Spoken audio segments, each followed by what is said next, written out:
Greetings, ChesCo Insiders, family, and friends, and welcome to episode 4, week 3 of our show.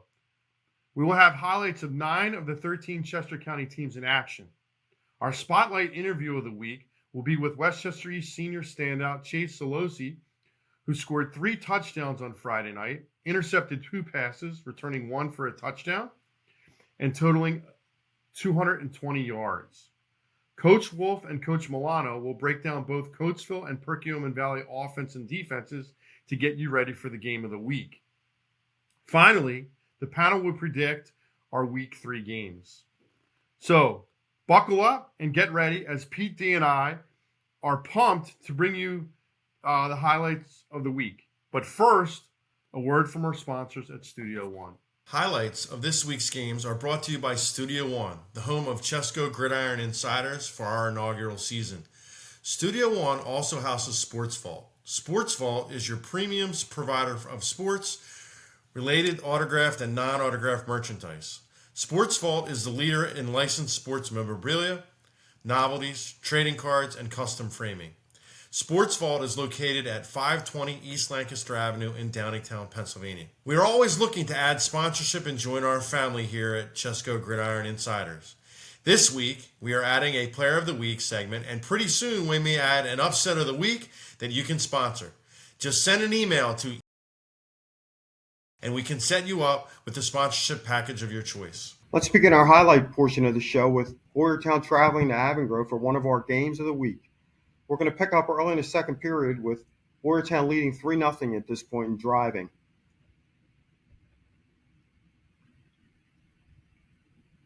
However, on a 3rd and 9, sophomore Jacob Scheppelman delivers a punishing blow to number 88, Connor Houck, and dislodges the football. Great play. I heard that on the sideline, Pete. Yeah, Avongrove would eventually take over on downs, and on 3rd and 6, Nate Mortar rolls out and hits Nick DeCrescio on a beautiful flag route and a 32-yard gain. Red Devils in business, and at this point, and on the next play, Jose Sebastro takes a buck sweep 28 yards to the end zone, and the Red Devils take a 7-3 lead with 9:05 to go in the second period. Probably, Avongrove's best drive of the game, Mortar's best throw of the night, and then 28-yard run was one of their longest runs. Sebastro's been hot. He's been a hot nice hand. Player. Both teams trade possessions, and Avongrove forces the Bears to punt. Huge momentum swing here coming up, Pete. Yeah, it's a shame. Another special team gutfall for the Red Devils as they muff the punt and Boyertown recovers in the Avongrove red zone. Yeah, there it is right there. Yeah. It seems like this really swung the momentum, like we said. 2 plays later, Bears quarterback Tillman Henley barrels into the end zone from the 7 on a quarterback sneak. I think there's too much of a gap here. If it doesn't look like anybody's close enough to the center. I don't know what, without talking to the coaches, not sure what it is, but you usually don't have quarterback sneaks go 7 yards. Yeah, and they go up 10-7 over the Red Devils at halftime. Boyertown scores in their first possession in the third period, and Avongrove tries to answer as Dante Pinkerton takes this RPO pass 25 yards down the sideline to the Boyertown 45-yard line. Nice play there for Avongrove. Yep. Okay, we're at the 20-yard line right now in a 3rd and 3 situation. Victor Hennis turns this slant into a 17-yard gain. Nice throw there. Yep. Down to the 7, but on the first play of the fourth period, Avongrove is turned away at the Boyertown 1-inch line. Tried to run some kind of counter, and looked like Boyertown might have blitzed into it. Yeah, there would be no more scoring on the night, and Boyertown defeats Avongrove 17-7 on military night. Really nice night with military night. Okay, we head to Great Valley in one of our games of the week. Sophomore running back Bo Kozmowski continues to impress in the early going of 2025. Here he goes 20 yards on a nice counter tray run for the Patriots. Sophomore, he's quite a talent, EJ. Yeah, I mean, really didn't know a lot about him coming into the season, and after his first couple games that we've covered, he's had a handful of really, really nice runs. Going to be definitely fixture in Great Valley over the next couple of years. Brody Camp forces a fumble here after Owen J. Roberts run, and Kosmowski is Johnny on the spot with the recovery. Yep. Another great. So they're up. They're down 7-0, but looks like they can tie it up. Yeah, on the next play from scrimmage, you're going to see Patriot quarterback Ty Callahan as he dumps the ball off to Camp, and Camp sprints 40 yards down the sideline. Nobody there. Look at the wide receivers blocking. Blocking, beautiful. Camp creases them. Yup. Inside the 10. They're in business. Yeah, they're in business, and Callahan's going to boot to the left and call his own number, bowling into the end zone from 10 yards out to bring Great Valley within a point at 7-6.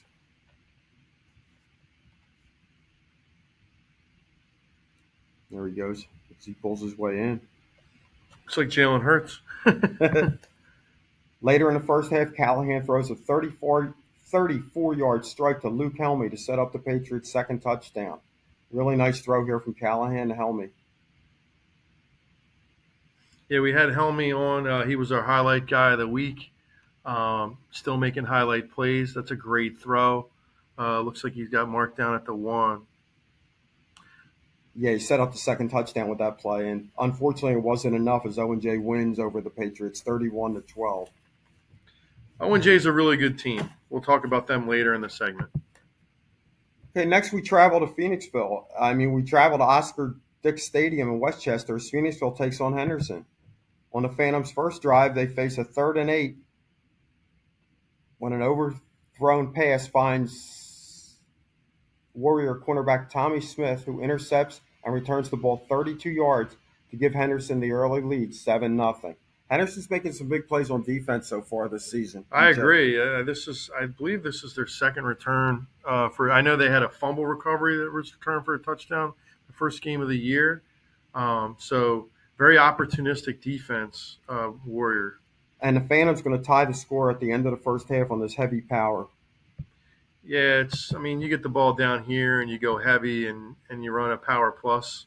It's really tough to stop, as you'll see. You're going to see here, yeah. He's halfway in the zone before he gets touched. Okay, we're going to move to the end of the third period with Henderson leading 21-14 at this point when Phoenixville makes a huge error. To the Warriors' credit, they take advantage.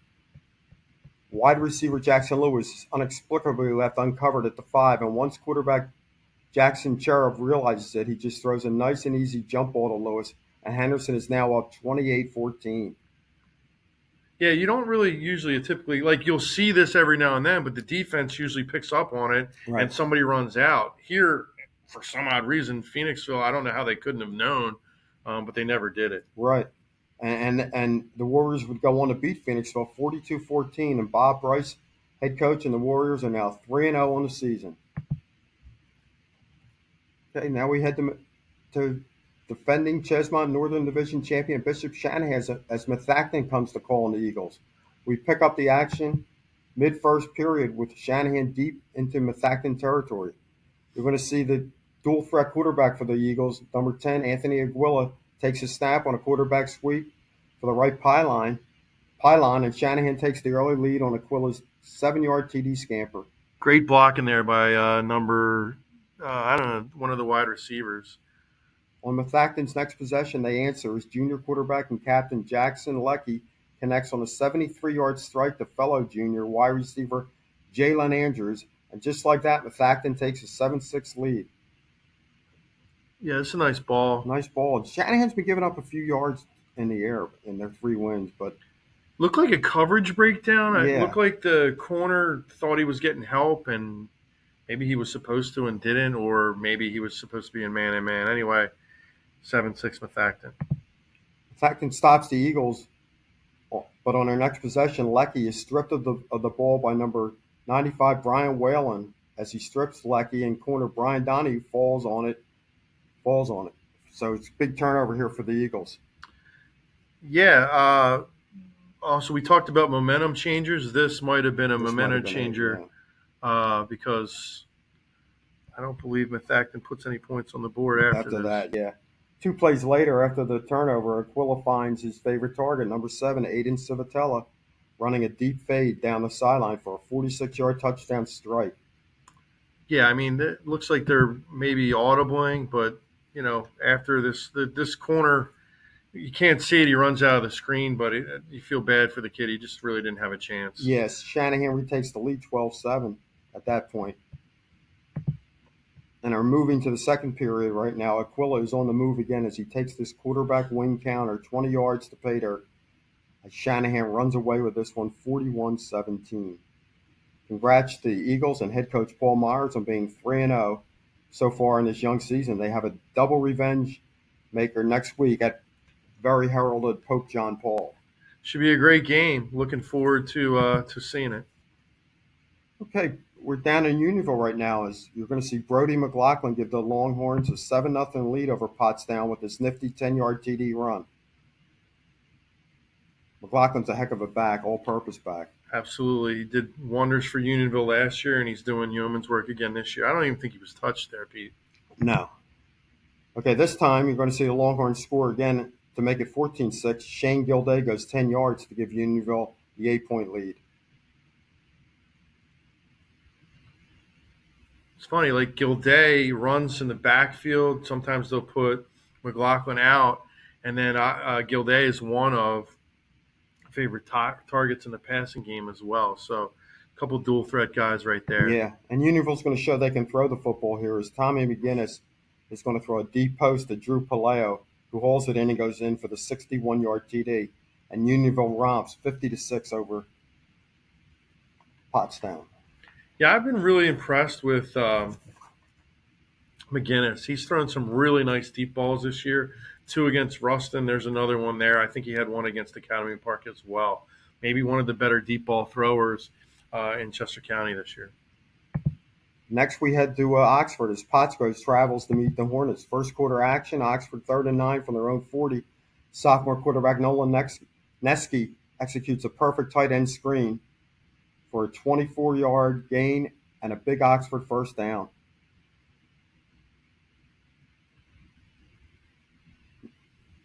Really nice. Hornets are playing good football. And 2 plays later, Joel McLean is in a wildcat formation and he powers in from the 1 untouched. And after the extra point, the Hornets lead 7-0. Okay, we move to second period action and quarterback Neske play action to hit number 5, Matt Ash over the middle for a 25-yard gain and a first down. We always have this is like the third time we've had this as a highlight. This play always works because it just simply sucks in the linebackers and it leaves Asti wide open. Yeah, however, the story of this game was the Hornets defense coming up with stop after stop. On this first down play, you see middle linebacker Braden Holt blitz and sack Pottsgrove quarterback for a huge loss. It's like a holding penalty when you get a sack like that. Yeah. Again, Oxford coming up with a huge defensive stop. On 3rd and 7, number 52, Ricky Semino breaks through and records another sack for the Hornets. Outside linebacker Semino. Pottsgrove finally breaks through and scores its first points in the 4th period. You're going to see this extra point is blocked by the Hornets, Brody Turk. Senior Brody Turk. He's a wideout. He's on special teams. And another special team win for the Hornets, and they cling to a 1-point lead. Pottsgrove has possession of the football late in the 4th period, and the Hornet D comes up huge again. Number 3, Aiden Edison comes up with back-to-back sacks, and Oxford goes to 3-0 in the season with a dominating defensive performance and a 7-6 win. There was 1 sack. Here comes the other one right here. Almost looks like a replay a little bit, only this time. EJ, they've only given up 32 points in 3 games. That's pretty good for Mike Means' outfit. Take a knee right here to help celebrate. 3-0, Oxford Hornets. Travel to Kottmeyer as Springford comes in to play the Downingtown East Cougars, and we're going to see one of the best defensive players in the area here.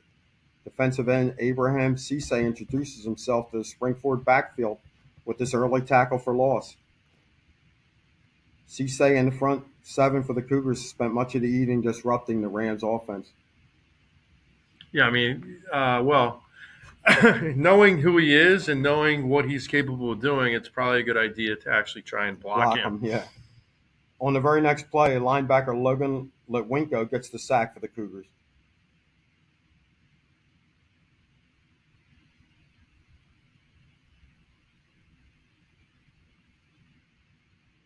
Just nobody touched them. Well, I mean, look at the front they're showing. It's complicated to see. The Springford quarterback took a beating all night long. I know he got knocked out of the game once, came back in. Tough kid. Yeah. But when you're constantly getting hit, I mean, it's tough. Now on offense, facing a 4th and 1 on a Springford 22, Cougar quarterback Ethan Ellis bobbles the handoff, doesn't panic, as he calmly boots to the left and goes untouched for a 22-yard score, the 7-0 Cougar lead. Who knows? Maybe Tricky Mike Matta drew it up that way, Pete. Cisse is at it again for the Cougars, here sacking the Rams quarterback again. Future Downingtown East opponents may want to watch this film, and they may want to decide to try to block Cisse. Yeah, untouched again. I mean, does anybody, like, if you have a scouting report, you know who this guy is. That's got to just be a breakdown fundamentally. We move to the third period, and East now up 14-7. Ellis hits sophomore wide receiver Madden Miller, who lays out and makes a great juggling catch for the Cougars. Cougars didn't get much through the air the other night, but this is a nice play by this sophomore Miller. Wow. Yeah. Great catch. Okay, after a lost fumble and a long touchdown pass by the Rams ties the game at 14, sophomore running back Jules Sharon Robinson wastes no time, giving the Cougars back the lead 21-14, outrunning the defense for a 78-yard go-ahead touchdown. He had 196 yards on 39 carries for the night. This kid's just exciting, right? Yeah. This is I think 3 weeks he's going over 150, right? 150, yeah. He's over close to 600 yards for 3 weeks. That's pretty good football. If he can stay healthy for the next 3 years, it'll be interesting to see what kind of numbers he can put up. 39 seconds left in the game. Cougars are clinging to a 21-17 lead. Senior cornerback Luther Siwa saves the day for Downingtown East with this interception in the back of the end zone. It looked like Springford was going in here, EJ. No, they were. I just, I question, there was multiple coverage on that side. But again, you got how many seconds you say? It was down to like 39 seconds left. I mean, you got to make a decision. I would have went to the other side of the field, but, it's easy for me. I'm sitting here and I don't have Downingtown East defense beating down on me. And the Cougars survive a scare, 21-17. And now we move to Perk Valley as the defending District 1 champs Downingtown West visits the Vikings. This was a typical slugfest with the Vikings. These games are always very physical, and the outcome is usually determined by which team makes the fewest mistakes.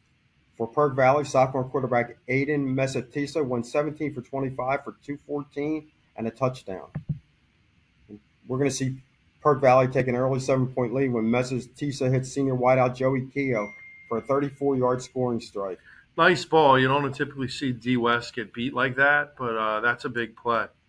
This game featured turnovers by both teams. Here, the Whippets fumbled the opening kickoff of the second half, and we're going to see another costly error by an area team on special teams, EJ. Yeah, isn't this the second week in a row that they fumbled a kick? Yeah. So they're going to want to clean that up. Looked like they tried to run a reverse, and there it is. The ball strip pops out. And that is, like we talked about it, I guess this week's keyword of the show is momentum change. Yeah. PV then drives deep into the red zone when Mesatisa gets picked off on a great play by inside linebacker Max Wolfington. The Whippets return the favor a few plays later, though, however. Nice little end zone view for us. Boy, Wolfington's a nice player. Wolfington did return to the game. It looked like he kind of fell on the ball there, so he's fine. Here's Cole Bricker's pass is tipped and intercepted by Perk Valley on this play. So it's, dueling turnovers here. Yeah, Bricker doesn't usually turn the ball over. So, we expect Downingtown West, when they don't turn it over, they usually win football games. Right. Later in the action, the PV quarterback is sacked by Jacob Barry, causing a fumble that was scooped and scored by Brian Carter for a potential game-winning score. You see it here. Ooh. But the TD was nullified when a clipping call against the Whippets. That's a big break for Perk Valley because I didn't see it. I didn't see it either. But later, after PV kicker Julian Karopolis kicked a 32-yard field goal, the Whippets score on their overtime possession as Amari Cannon scores from a yard out. The PAT was good, but the whippets were flagged as a player was attempted to get off the field after the snap. After a 5-yard penalty, the next PA attempt was blocked, and special teams rears its ugly head again for an area team. Oof. The Vikings then score on their very first overtime play on a 10-yard run. Looked like there was 2 or 3 missed tackles there, Pete. Yeah, when they convert the PAT, they end the game with a walk-off 17-16 victory over the Whippets. Now we'll head to Coach Milano, we'll head to the interview session of the week. We're going to interview Spotlight Westchester East dual threat Chase Zalazzi.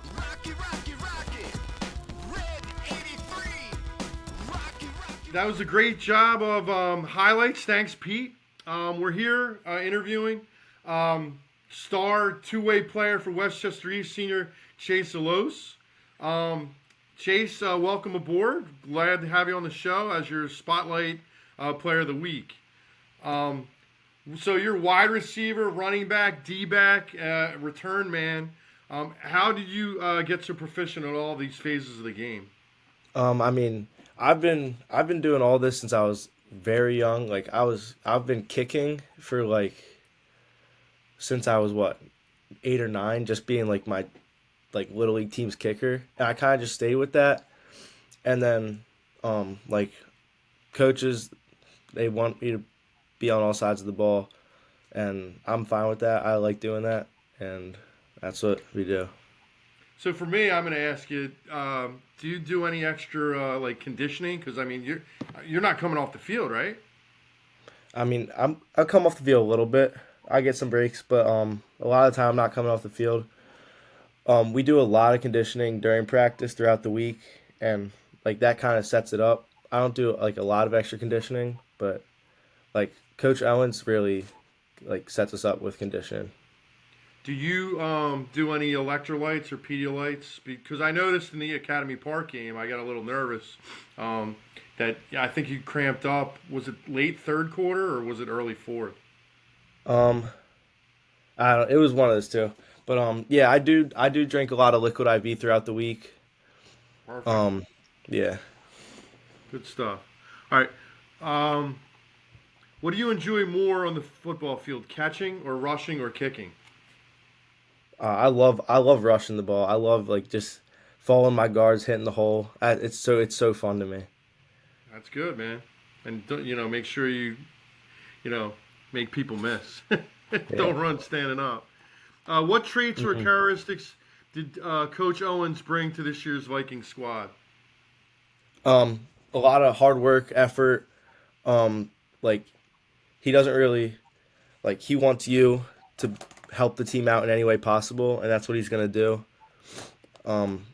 Just really hard work, and hard work. What are the immediate goals for the Westchester East team, and your own personal goals? So our goals for the Westchester East team is to be the best team that East has ever had, be the best team in East history. And to do that, we need to win 2 playoff games. And that's definitely a goal that we want to achieve, and we think we can achieve it. And my goal this year was to have 1,000 all-purpose yards and first team All-Chesmont, first team All-State.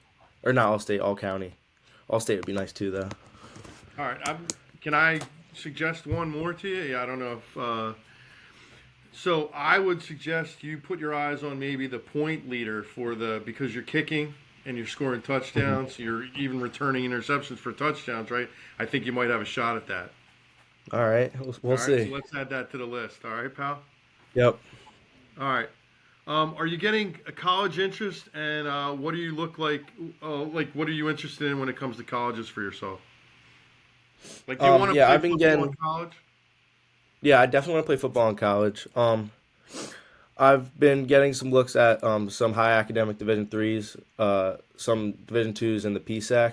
Cool. I have 2 roster spot offers from Gettysburg and Ursinus right now, and I really like Gettysburg and what they have to offer. Excellent. Yeah, so you're a high academic student as well, I assume. Yeah. All right. So last question. Who or what team has been the toughest for you to go up against in your time at Westchester East? It has to be. It was my first ever start. It was against Mannheim Central my sophomore year. I remember that game. Yeah, and I had to go up against Aaron Etterline, and it wasn't pretty, No, but it definitely like shaped me to be like a better football player. Like absolutely. They were really good. I remember I was asking Coach Steven why he scheduled the game, if I remember correctly. So we'll leave it at that. Well, thank you so much for coming on. Congratulations, as you and the Vikings are off to a phenomenal start. Everybody check out Chase and the Vikings as they take on Pottsgrove Friday night up in Pottsgrove. Good luck. Tom Wolf for Chester County Gridiron Insiders, breaking down this week's game of the week, Coatesville, Perk Valley. Taking a look at the Coatesville defense. Now, traditionally, Coatesville loves to bring pressure from their inside linebackers. And on this play, number 52, Josh Van Orton does a real nice job defeating the block and getting pressure on the Lincoln quarterback. Lincoln's trying to run a little sprint out action here, so everybody is zoning to the right. And Van Orton just does a real good job beating the block, pressuring the quarterback, and making a big hit and forcing the fumble. So let's let this play through. There's Van Orton right through the gap, basically unblocked. Lincoln quarterback trying to get the ball off quick, drops the ball. Big loss early in the game for Coatesville. Now, this next play, big number 77, all-world recruit, junior defensive lineman, offensive lineman, Max Hiller, playing nose for Coatesville. And I tell you what, if you don't double team him, he's going to cause trouble. And it's going to be a long night for Perk Valley. Not much to say here. This is just great power, great speed, and a good nasty streak by big number 77 Hiller. So we'll let this play out.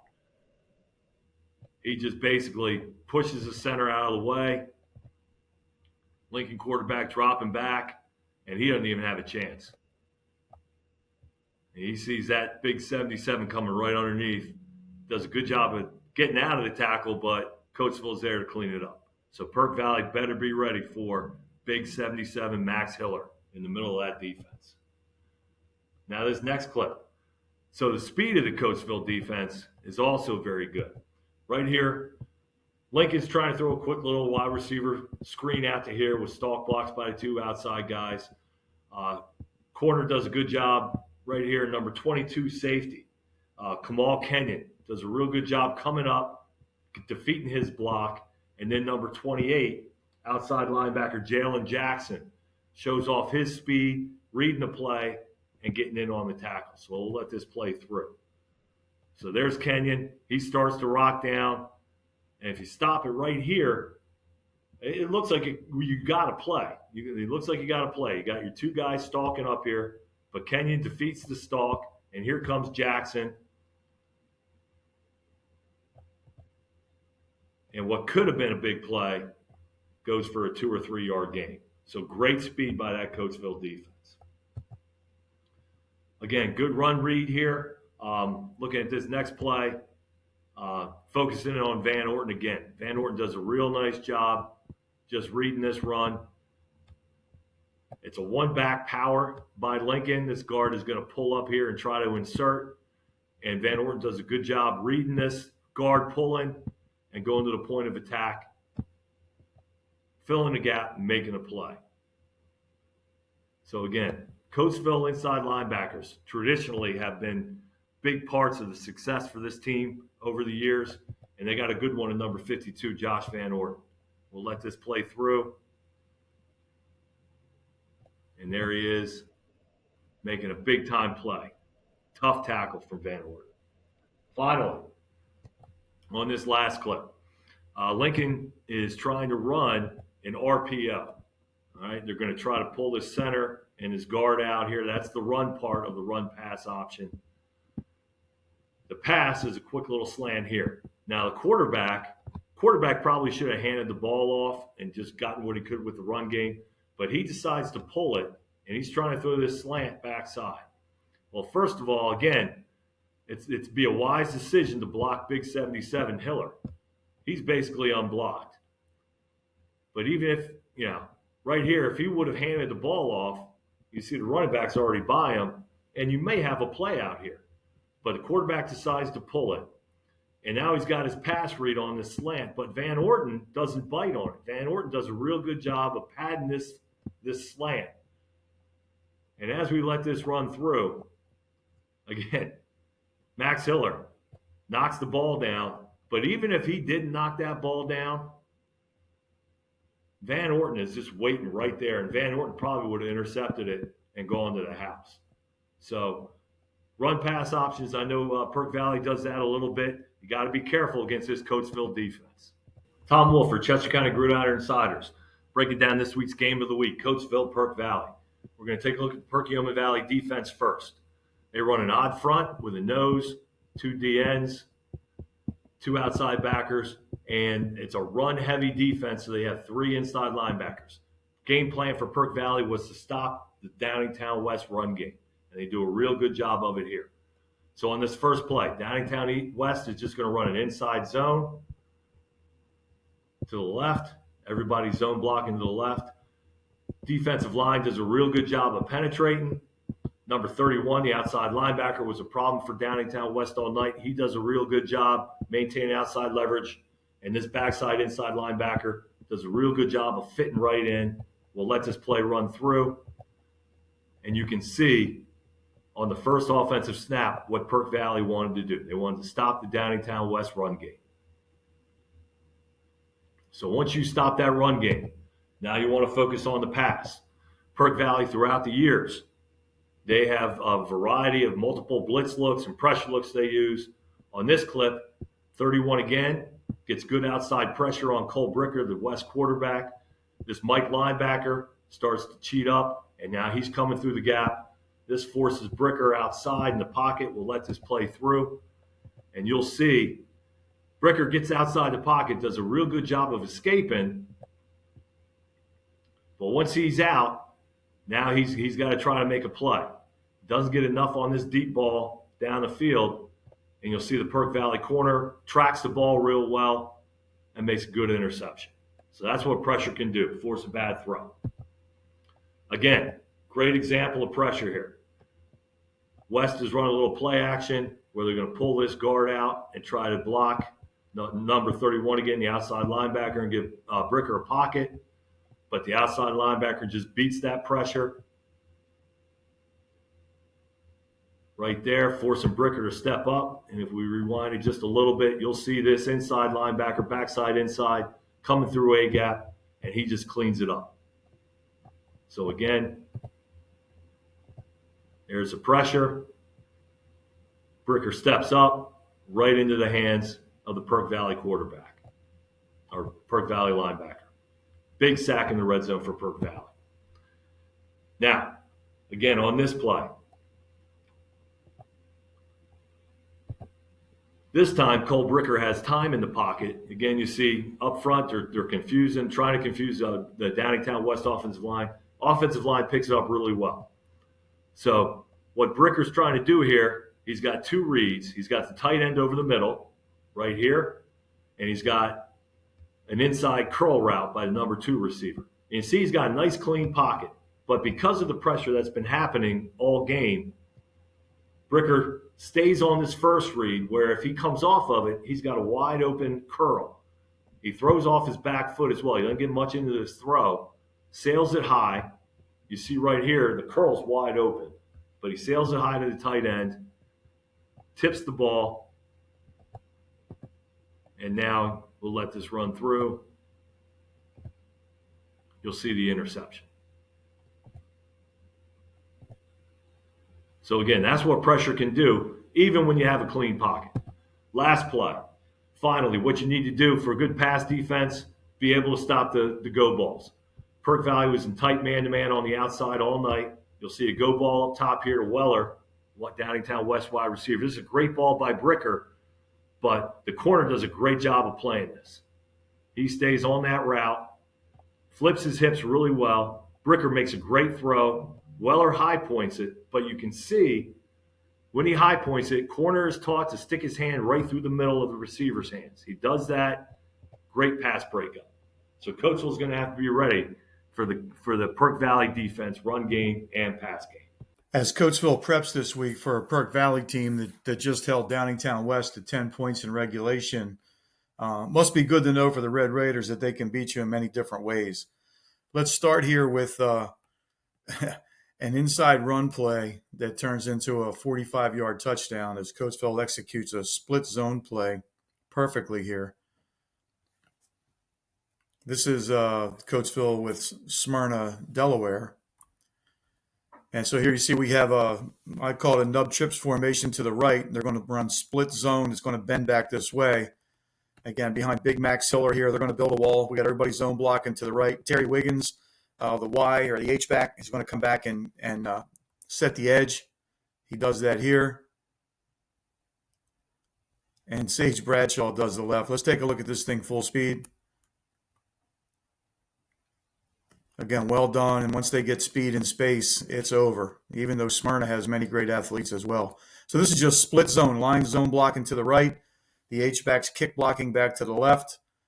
The back has the option to run it either right or left. He bends this thing back behind Big Max Hiller, and that's a great-looking play for a 45-yard touchdown. They can also beat you on the edge. And here we see Coatesville with the nub trip set to the field out here to the right. Again, they're going to send Wiggins away like it was split zone, but we're going to get speed option in this direction. Matt Ortega is going to have a chance to pitch the ball to Bradshaw or keep it himself, depending on what the read key does here. And again, with the respect you have to give this pass game, we're going to get runouts by the wide receivers. He'll end up stalk blocking. They run the defense off, and you can see the space that's created here. Matt Ortega takes the snap. They leave the edge defender unblocked. Quarterback's job is to make him wrong. If he plays the quarterback, he pitches the ball. And again, it's a great-looking play, 15-yard gain, just simple speed option play with a little misdirection look by the H-back, Wiggins going the other way. So Coatesville can beat you on the edge with the run game, or they can beat you inside. And if they don't score and they get in the red zone, they can beat you with talent and skill, or they can beat you with scheme. Here we see this is a talent play to me. This is a 2-by-2 set. We got man-to-man defense, and we're simply going to run a stop route here to hold the corner, and we're going to get an inside fade towards the back pylon. Matt makes a perfect throw, and Quan James makes an unbelievable catch. Catch set for the quarterback, gets it up towards the pylon. Take a look in slow motion. Coverage is great.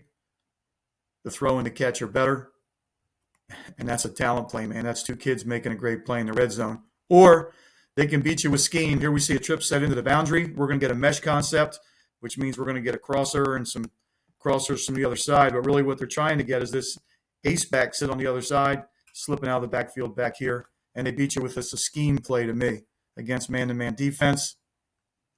You can see the mesh concept, the split end, crossing, looking to create traffic so the backer can't get out to try and cover the running back out. And that's a great-looking touchdown. Again, they can beat you with scheme. They can beat you with talent. They can beat you inside run. They can beat you outside run. Perk Valley will have their work cut out this week to try and get a victory against Coatesville. Hey, next up for Coatesville is Perk Yeoman Valley. Coatesville 3-0. Perk Valley coming off a huge win over Downingtown West. Let's take a look at a couple of run plays and a couple of pass plays. First up for PV here is a stretch play or an outside zone play. They're a gun I-back team. You can see here we're in the gun with two backs in the back. We've got a pro set with a tight end and a flanker on this side. We're going to get stretch, and we know with stretch, we're going to get a running back whose aiming point is the outside leg of the tight end, and that'll be key. That'll key where the ball goes. The ball could bounce outside, or it could bang up here in the C gap, depending on how the Downingtown edge defender reacts to the block by the tight end. Let's take a look here and see what happens. You can see the Perk Valley tight end arc releasing to reach. The D West outside backer 25 doing a good job working hard to set the edge. So right away that dictates that this ball is going to go inside for the fullback to insert and the running back as well. They also do a good job. They get the double team on the West D tackle which enables their offensive tackle to come off of that and release on the backer as well. So this is Perk Valley running stretch to the tight end side of the formation. I'll let it run through one time. You get a good look. Real solid, strong run scheme. Another Perk Valley staple. They are a jet read or a power read team. They can do it with or without motion. This is actually the first play in overtime. We've got a trip set left, and they're going to run this read scheme weak.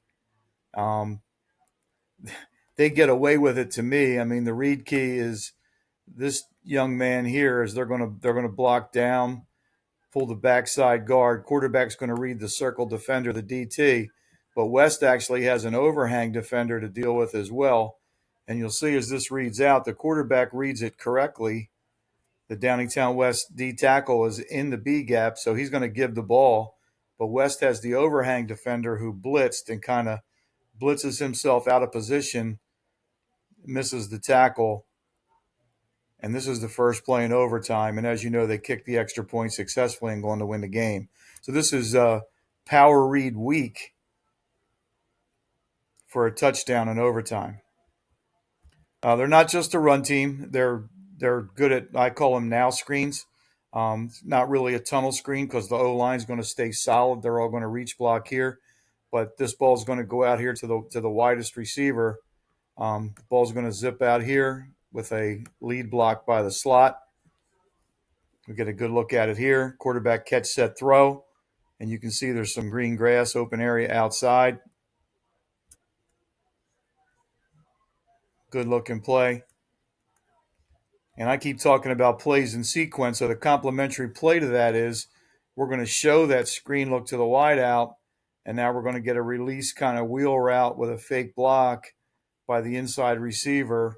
And, people call it different things. To me, it's a smoke play.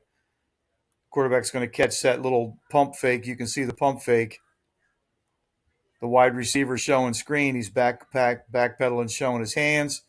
The inside receiver releases, outruns the corner, and they get a good looking play up the boundary. Again, one play kind of sets up the other. We have the now screen, and now we have the smoke pass play. That's a quick look at Perk Valley's 4 staple plays.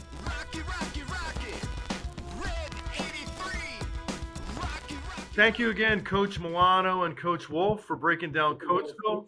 That's definitely going to be a huge game. Looking forward to going to it as it's our game of the week.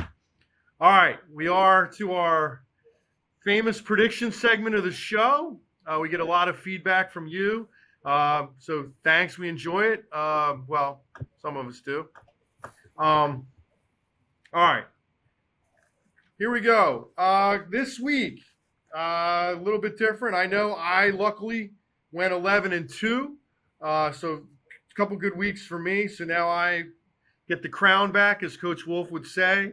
29-7. Coach Milano is 27-9.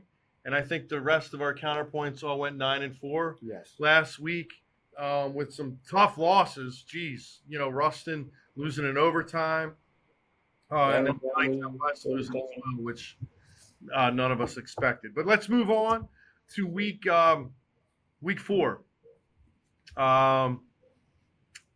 So we have some games that are we all agreed upon. So Avon Grove versus OJR. It's at OJR, and I think that's going to be a little bit of too big of a hill to climb for Avon Grove this week, and we all concurred that Owen J. Roberts would be the pick. Ruston at Norristown. We're trying to figure out if that was a Thursday or Friday night game. We think it's back to Friday, actually. So if you're traveling to Norristown, make sure you do it on Friday and not Thursday. And we're all taking Ruston probably big.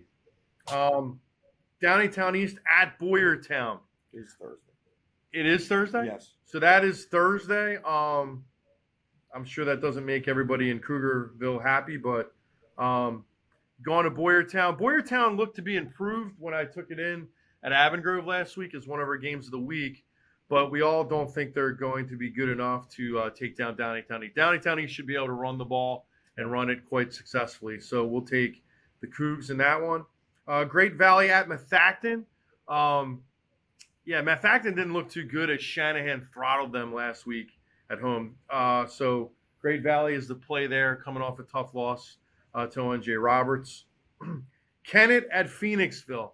I'm going to pick this based on basically what I've seen of Phoenixville or what we've heard of Phoenixville, and that's not much. So haven't unfortunately not seen Kennett play at all so far this year, except for a scrimmage. I'm still going to go with Kennett, and so is the rest of the staff here. Oxford at Pottstown. Oxford 3-0, and Oxford is, playing some good football. The stats may not lead that. But who's for stats? Oxford, after watching Pottstown get murdered by Unionville last week, Oxford should probably do the same. And we all concur. And then Unionville at Upper Perk.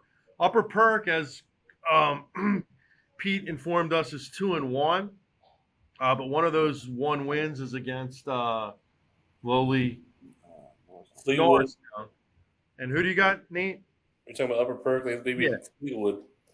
Fleetwood and Sun Valley are their two wins. Fleetwood and Sun Valley. All right, yeah. Pete trying to throw me off here, but I won't bite.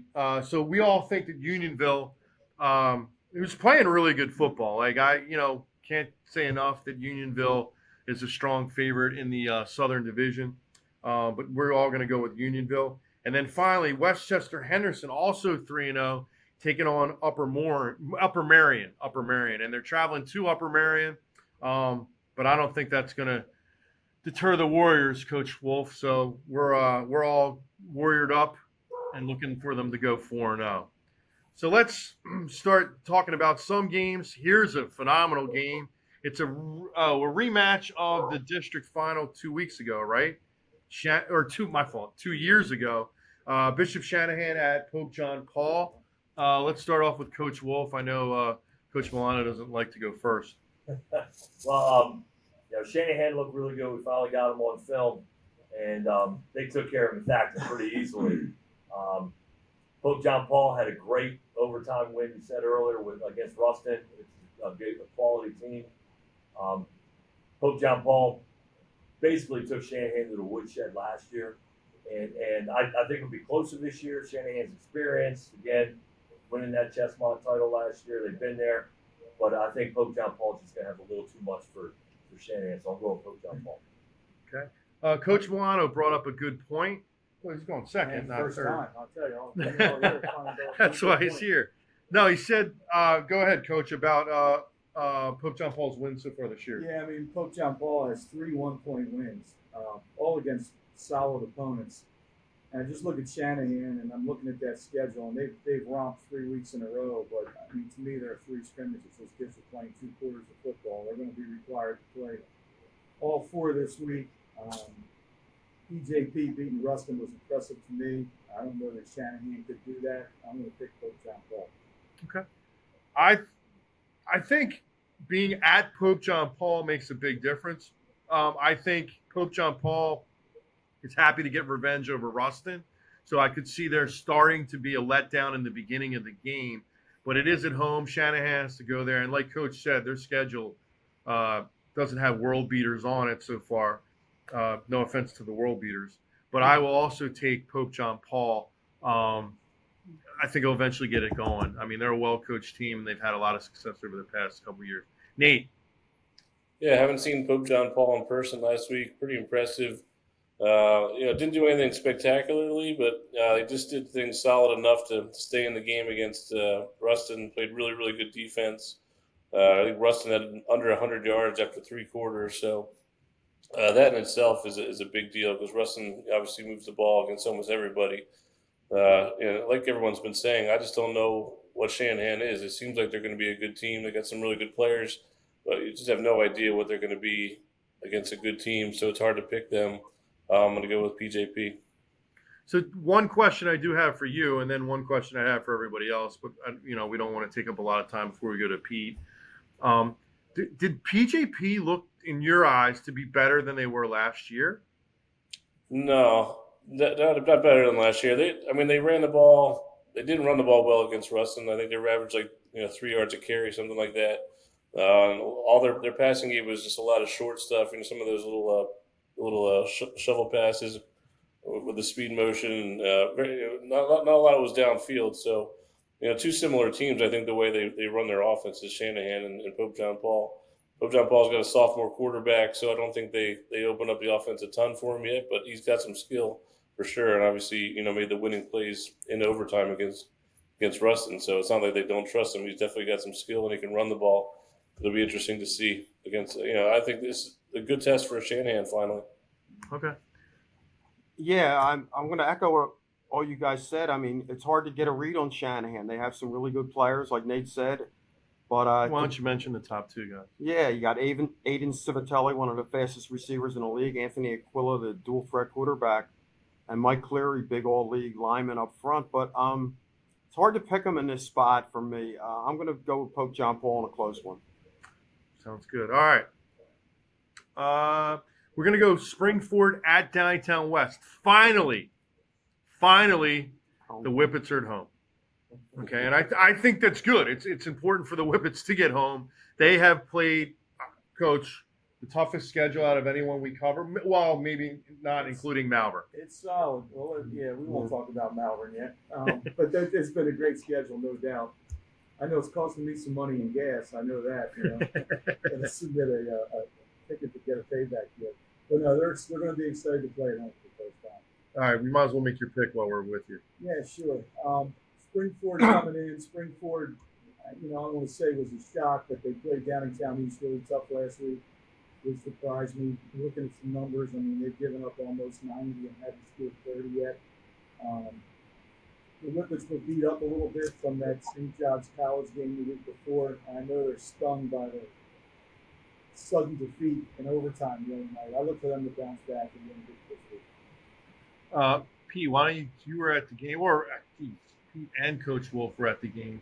Why don't you give us a little bit about what you saw from Springford and then make your pick? Well, Coach Wolf, we'll go with you. Well, yeah, I mean, and Springford has struggled, but they may be the best 0-3 team in District 1. They played Wilson, they played Sourton, Downingtown East. So they played a tough schedule.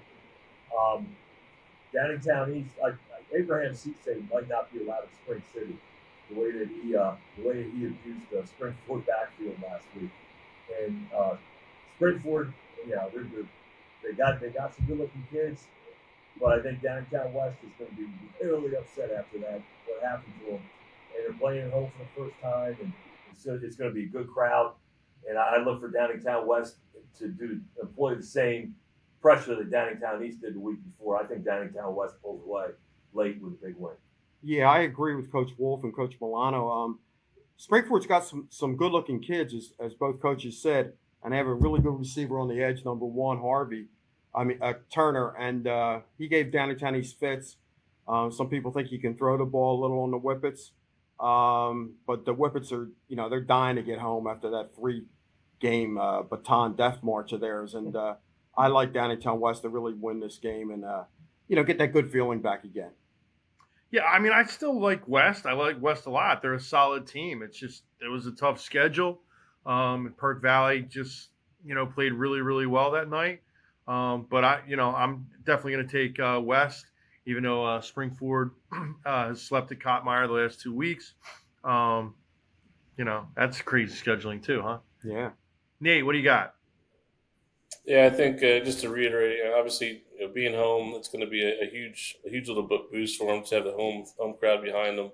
I got to imagine last week was a little bit of a hangover from that loss against the DC team. Just it was a physical game in that week 2 loss to St. John's College. So I think a little home cooking makes them feel good. But just looking ahead, 2 losses already for West. You got to get some wins here if they want to have a home playoff game. I know it's early, but that kind of stuff you start to think about. So I think West gets back in the win column. Okay, so we all concur there. Next, big game here, Imhotep at traveling to Malvern Prep. That is, I believe, a Friday night game as well, under the lights. So that's going to be an exciting game. Malvern took care of what is usually a pretty good Del Barton team. Pete, you were there yesterday. Yeah, 29-0. Yeah. Malvern's defense, superb, fast, big, all over the field. I think they're too much for Imhotep. Wow. Okay. So Joe Carr's got him playing good defense. I also am going to take Malvern. I do think that, they played really well against LaSalle. They just unfortunately, first game breakdowns, like special teams were huge, and then Imhotep, obviously going to have a lot of speed. I expect it to be closer than – this is going to be a really, really good game, another big test. But I know Coach Greer was happy to get Imhotep back on the schedule. Nate, what do you think? Yeah, I covered this game a couple years ago down there in Germantown. Obviously, a different feel up here in Malvern. I think the difference that year was just quarterback play. Malvern didn't have much, from the quarterback position. This year, Jackson Malconian, I think he's at a different level. Obviously, Zeke Bates, a really, really good start to the season. Defense is playing well. Obviously, a tough task. Imhotep has played just as tough of a schedule, so they're just as battle tested. Got just as many D1 kids, but I'll go with the Friars. So, do you have it on you? I know that Imhotep, they lost to Harrisburg. What else have they done so far this year? I think they lost to that the same team that St. Joe's lost to, right? There it is, DeMatha. They lost to 30-14 last week. Wow. So they're 1-2. Okay. Yeah. All right, Coach. It was a closer score than St. Joe's Prep was, if that means anything to you. But yeah. Coach Wolf. I don't know much about Imhotep, but just with that schedule they played, they're playing a quality schedule. Malvern's at home. I'll give Malvern a very slight nod. I think it would be a great game. Coach Wolf, or my fault, Coach Milano. I'm going to go with Imhotep. Schedule's impressive. The scores were tight. I know Malvern's a really good football team, solid on defense, as you guys said, with some great skill kids, size and speed everywhere. But I know that Imhotep has that as well. I'm going to pick Imhotep in this one. Okay. Not shocked. All right. Westchester East at Pottsgrove. We were able to take in Pottsgrove this week. You guys saw the highlights earlier on the show, and very impressive. I know they have a very tall wide receiver. He's a really good basketball player. And I think, traveling to Pottsgrove and kind of having that much talent, I know Oxford did a number on them. We talked about that earlier from a defensive standpoint. Be interesting to see if Westchester East and Coach Minton can do the same thing defensively. Something tells me you're not going to be able to do that to Pottsgrove 2 weeks in a row. So begrudgingly, I'm going to take Pottsgrove. Coach Milano.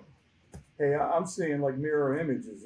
Both teams struggle to score. I think both teams have given up as many as they've scored. It's going to be a low-scoring game. But I'm going to go with Mike Maine's boys again. I think Oxford Whoa. Westchester East at Pottsgrove. Oh, my bad. I'm on the wrong team. I thought we went to Westchester East. No, you and I took Oxford last week, I got you. and we're considered heroes. They wanted to know Getting ahead of the myself. statue that they were going to make of you and I Coach down means there. I got ahead of myself here with the Pottstown game you guys have. I think Westchester East is on a roll. A really good football team playing well, good defense. They're scoring enough to get it done. And Pottsgrove struggles to score. I think Westchester East gets a win. Okay. Pete. How's that for a correction? Yeah. Westchester East, cruising right now, 3-0, first time since I think 2019, I believe, that the Vikings are 3-0. I like Pottsgrove at home here. They've got one of the best players in the pack in Dimir Doctor, the big wide receiver, all-state basketball player. I like the Falcons at home. Coach Wolf. Again, Coach Owens for Westchester East has got Westchester East rolling. They're pounding the rock. That's their big saying. Playing good defense. Traveling to Pottsgrove is not an easy thing traditionally. Pottsgrove's a great place to go watch a game if you get a chance to get up there and watch a game. But I like Coach Owens and Coach Minton to squeeze another one out and go 4-0. Okay. Nice. Nate. yeah, obviously, I think there's six undefeated teams left in the Chesmont, and Westchester's got 2 of them. One of them's not Ruston, so that's a big deal. I might as well take this time to apologize to my Oxford faithful for picking against them against Pottsgrove last week. Kudos to the Hornets. Two wins with field goals at the end, and then a blocked extra point for the win. I mean, hey, I can't talk trash on that. That's a great job by the Hornets to start the year 3-0. I think the Vikings also 3-0. They go up to Pottsgrove. I was at the game last year when they lost to Pottsgrove. I felt like that was a turning point in Westchester East season. Lost a close one down the stretch. I think the Vikings, the guys that are there, remember that game. I think they go up there with a lot of motivation to get some revenge. I think the Vikings come back 4-0. Nate, you covered your tracks better than I did. That was a nice job. Well, what do I know? Yeah. And begrudgingly, I'll have to, because I think I'm not lone wolf in that one, Coach. Oh, boy. I get the black cat with me on this one. Yeah. Let me change my pick. All right. Game of the week. We have Coatesville hosting Perkiomen Valley. We know Perkiomen Valley just came up with that huge upset win at home over defending District 1 champ Downingtown West. And Coatesville was on the road up in Brooklyn, and they hammered Lincoln 35-6. Coach Wolf. So, breaking down both these teams, watched a lot of film on both these teams. Perk Valley played a great game against Downingtown West. Defensively, they pressured them defensively. Bricker never looked comfortable in the pocket. They did a great job covering the Weller kid and the Kimball kid outside. Perk Valley played a great defensive game. Coatesville, the score 35-6, but it was big plays. And one thing that kind of stands out for me watching Coatesville, Ortega Jr., the quarterback, he made some good plays, but then he kind of reverted back to last year when he was a sophomore, where he's just trying to do too much and leading into big sacks. And I think he lost a fumble, trying to extend a play. And I think that plays into Perk Valley's hands. So I think Perk Valley comes down to Coatesville and pressures Ortega enough. And I'm going to go with Perk Valley here. Interesting. Pete. I'm going to go with Coatesville. 130 points scored in 3 games. Defense is playing well. They're going to give little Matt Ortega Jr. some time to throw with the Van Orden and Hiller kids up front. Perk Valley could be, very troublesome, but coming off a win at West, I don't know if that's going to take them back a step maybe. I think Coatesville wins a tight one. Nate? Yeah, this is interesting. Obviously Perk Valley got the 14-7 win last year against the Red Raiders with the revenge card on Coatesville's side. Just comparing apples to oranges with Coatesville and Downingtown West, I think Coatesville's just got a little bit different weaponry, a little bit quicker, a little bit faster overall from the way they run their wide receivers. So I think Ortega Jr. Stays hot, and obviously they get the protection up front from the big boys. I think I like Coatesville to stay undefeated. Coach Milano. Well, I was at the Perk Valley West game. Perk Valley obviously played a great game. Downingtown West made enough mistakes to put themselves in harm's way at the end. Unfortunate deal with the PAT and overtime. PV's not very big. They've always got skilled kids. They can always run and hit, but they're not very big. Coatesville's enormous up front. And you guys just talked about the efficiency of the quarterback, but the big play factor. I think they make enough big plays that they win maybe by 2 scores. So I think that Perk Valley, again, we've been using the whole segment to say what a huge win that was. I do honestly believe that the revenge factor is going to play a major component here. I know Coatesville was very upset when they left the field last year at Perkiomen Valley. I believe they've had this one circled on the calendar for a long time. I also, however, do buy in a little bit to Coach Wolf was saying, and that, turnovers. We don't want to start turning the ball over. Matt Ortega Jr. has played very well and handled the ball well, but, there was a little spotty mistakes coming up last week. And because of that, I'm sticking with the Ville. All right, I just think this is a big game for Coatesville, believe it or not. I know that it's not league play, it's not Downingtown West, it's not Downingtown East, but that game's stuck in their craw a little bit, and I expect they will be ready to play on Friday night. I think Perk Valley still probably going to be smelling themselves a little bit from beating the defending District 1 champs. Hopefully that's enough, for Coatesville to jump out on them. And then I don't think it's going to be a coast. I think this is, hey, why do we pick games of the week, right, guys? We've had a lot of success so far. The first 2 weeks, it came down to the last play. Don't be surprised if this one doesn't come down to the last play as well. Okay? So I'll take Coatesville.